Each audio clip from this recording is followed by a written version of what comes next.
teman-teman sekalian, ketemu lagi dalam video saya. Pada kali ini saya akan membahas mengenai turunan kovarian dari komponen tensor. Ya, setelah sebelumnya kita membahas turunan kovarian dari suatu komponen vektor, khususnya kita sudah membahas bentuk turunan kovarian dari suatu komponen vektor kontravarian, gitu ya. Jadi turunan kovariannya yang diberikan oleh A mu, jadi merupakan turunan parsial ditambah dengan alpha simbol Christoffel mu alpha nu, gitu ya.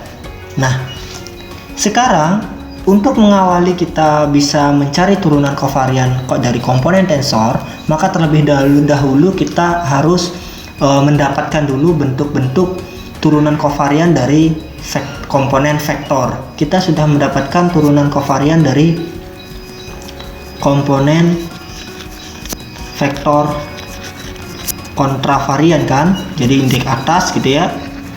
Nah, sekarang yang kita perlukan adalah bagaimana mencari turunan kovarian suatu komponen vektor kovarian, ya, gitu. Itu yang belum kita dapat. Jadi kalau nanti ini keduanya ini sudah dapat, maka untuk turunan kovarian komponen tensor itu akan dengan mudah kita lakukan analogi, gitu ya. Nah, cara untuk mendapatkan ini kita akan lakukan trik, gitu ya. Kita lakukan trik dengan menggunakan suatu makna bahwa andaikan kita punya skalar, gitu ya. Andaikan kita punya skalar, lalu skalar ini karena dia merupakan skalar, yaitu sebuah bilangan saja yang tidak memiliki arah, tidak ada arah, dalam hal ini basisnya tidak ada, dia hanya skalar. Otomatis kalau kita lakukan skalar ini, misalnya skalar ini kita lakukan suatu turunan kovarian terhadap suatu koordinat misalnya gitu ya, maka tentu saja ini akan sama saja dengan turunan parsial biasa terhadap suatu koordinat. Kenapa? Karena di sini kan ingat ya, turunan kovarian itu menyatakan turunan suatu komponen vektor. Misalnya turunan kovarian suatu komponen vektor itu adalah perubahan komponen vektor ya terhadap suatu koordinat pada arah kurva tertentu dalam suatu parameter lambda gitu ya. Nah, sekarang perhatikan bahwa karena ini merupakan skalar, jadi T ini adalah skalar gitu ya, maka otomatis mau turunan kovarian maupun turunan parsialnya itu tidak akan jauh beda ya. Bukan tidak jauh beda, itu akan sama karena skalar tidak memiliki arah gitu ya. Sehingga ini sama dengan parsial T parsial X1. Oke. Jadi kita akan berpijak pada bahwa turunan kovarian dari suatu skalar itu sama dengan turunan biasanya, yaitu turunan parsialnya. Ya. Nah, dari sini kemudian akhirnya kita bisa kembangkan. Ingat juga apa? Perkalian dot ya.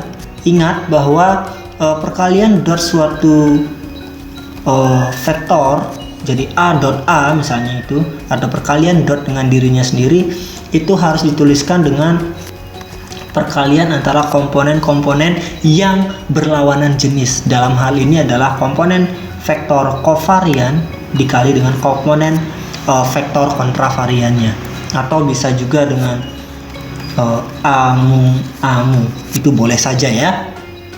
Nah, artinya apa? Di sini kita dapatkan ini intinya adalah skalar gitu loh. Ya, pada intinya itu skalar karena perkalian dot itu akan menghasilkan skalar. Oke.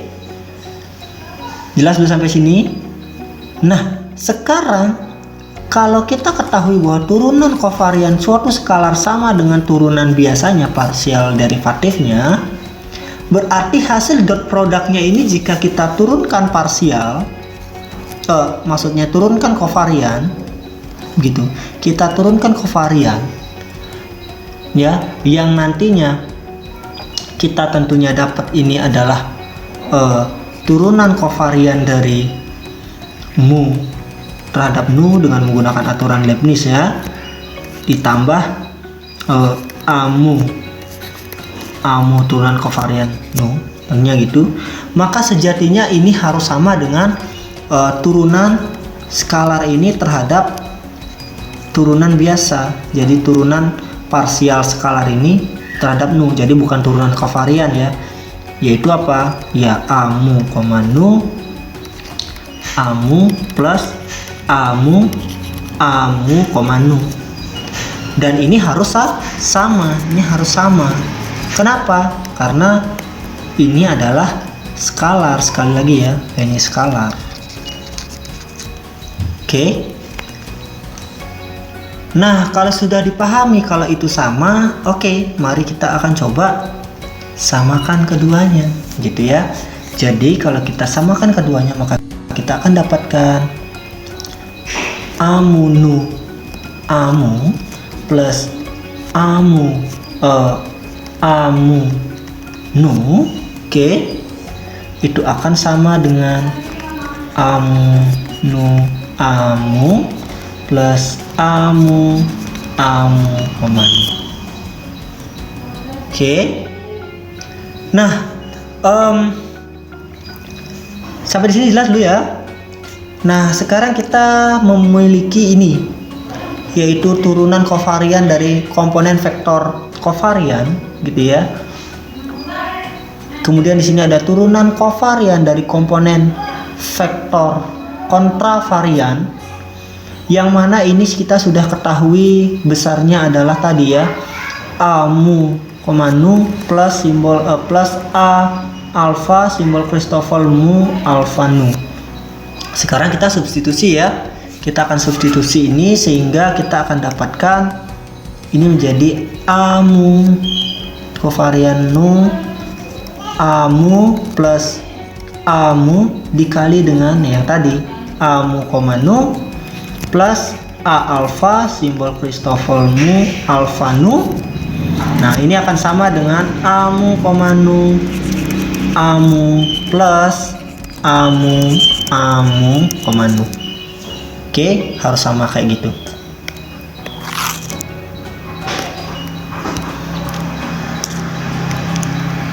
Ya. Oke, jelas ya di sini ya. Baik, kalau sudah jelas, sekarang kita akan lakukan sedikit aljabar ya.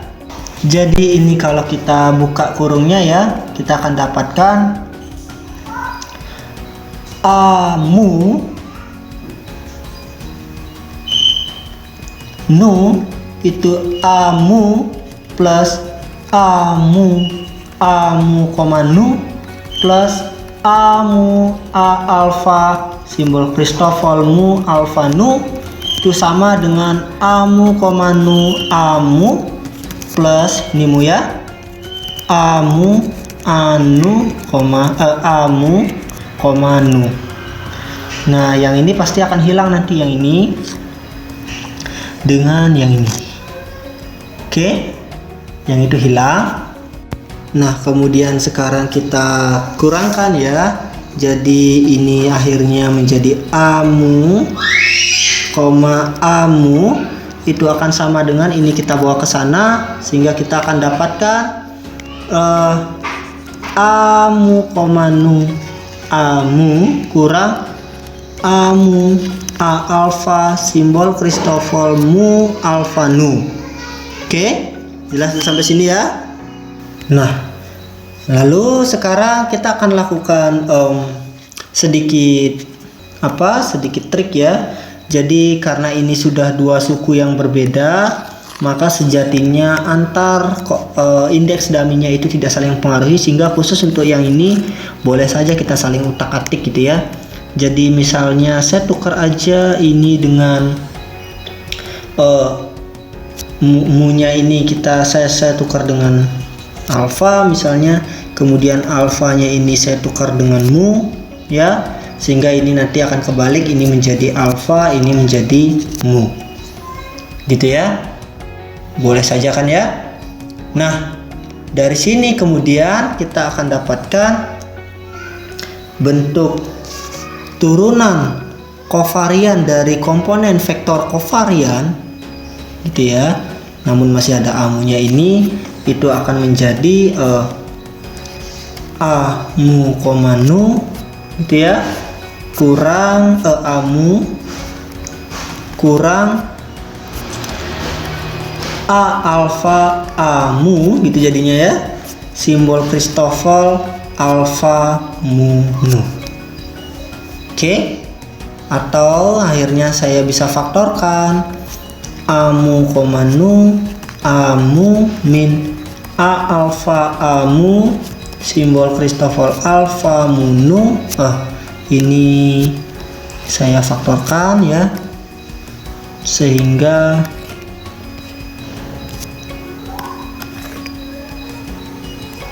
nah ini kita menjadi amu. Inilah mu nu amu.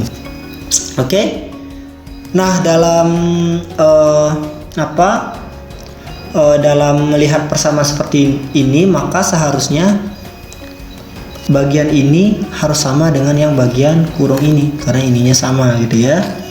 Nah, oleh karena itu akhirnya kita dapatkan amu nu itu sama dengan amu, nu minus a alfa simbol Christoffel alfa mu nu. Jadi inilah bentuk turunan kovarian dari komponen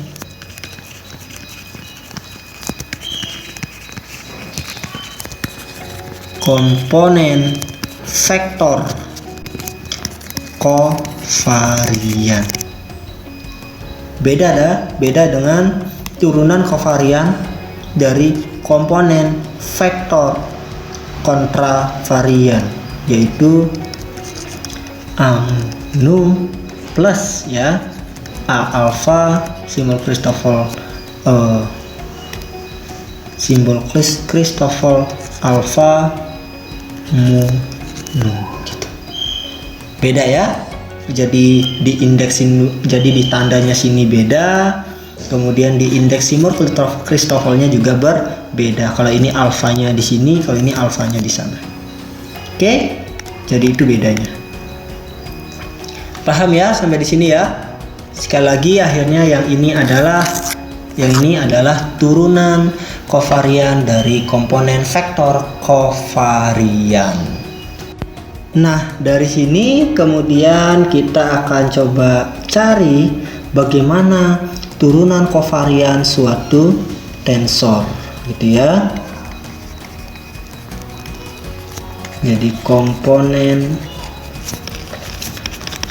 tensor.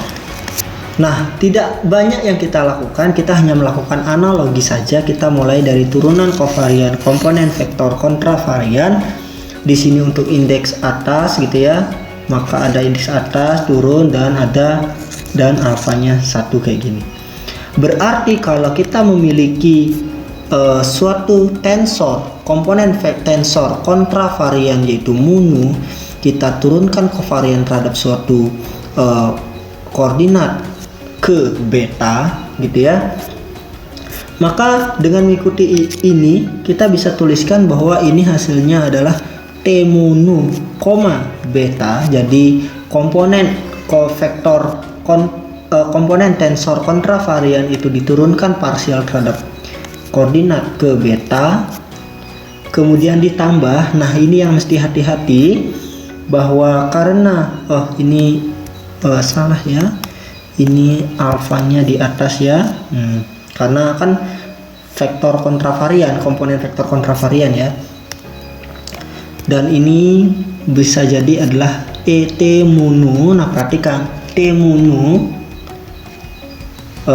Jadi kalau di sini a mu jadi a alfa, maka kita mulai dari mu-nya deh, saya ganti dengan alfa. Jadi harus masing-masing indeksnya itu satu-satu gitu ya.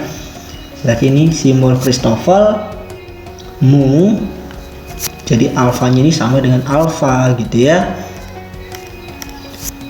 Mu alfa, terus yang ininya juga ya sama dengan ini ya, beta ini, yaitu apa? Nu.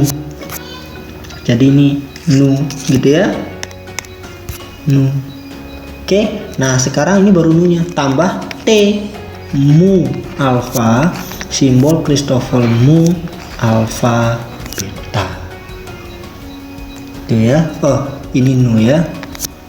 Ini kita gunakan nu. Ya harus beda ya.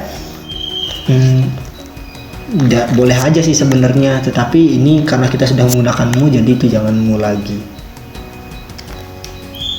Oke, jelas ya. Nah, kemudian bagaimana untuk turunan kovarian dari komponen tensor kovarian? Jadi yaitu T mu nu, turunkan kovarian terhadap beta, maka kita gunakan yang tadi T mu nu, beta. Jadi yang ini ya. Nah, minus jadinya gitu ya, minus T. Nah, jadi kita mulai alfa nu-nya. Oke, kemudian ini simbol Christoffel alfa, ya kan? Jadi ini adalah mu beta, ya. Kemudian dikurang lagi T mu alfa, simbol Christoffel ini adalah alfa. Ini karena mu sudah ada nu beta. Nah, sedangkan turunan kovarian untuk komponen tensor campuran diturunkan kovarian beta, maka kita gabungan keduanya, yaitu apa? T mu nu, beta plus ya. Kenapa plus? Karena ini yang mu-nya ini kontravarian ya, sehingga ini plus, kita gunakan yang ini ya, T alfa nu. Karena ini kontravarian, maka kita gunakan T alfa nu. Terus kemudian simbol Christoffel mu alfa, jangan nu lagi, beta ya.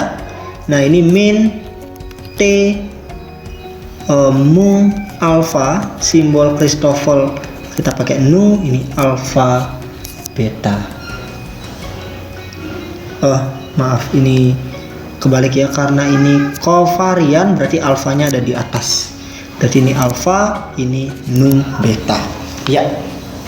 Jadi inilah bentuk turunan kovarian dari komponen tensor. Jadi untuk komponen tensor kontravarian, komponen tensor kovarian, dan ini turunan kovarian komponen tensor campuran. Oke. Mungkin ada pertanyaan adik-adik, Pak, kalau ada turunan kovarian ada nggak turunan kontravarian? Nggak ada ya. Jadi kata kovarian di sini beda dengan komponen vektor kovarian maupun kontravarian tadi, gitu ya. Oke, jelas sampai di sini? Baik, kalau sudah jelas, sekian dulu. Kita akan ketemu lagi di video-video selanjutnya.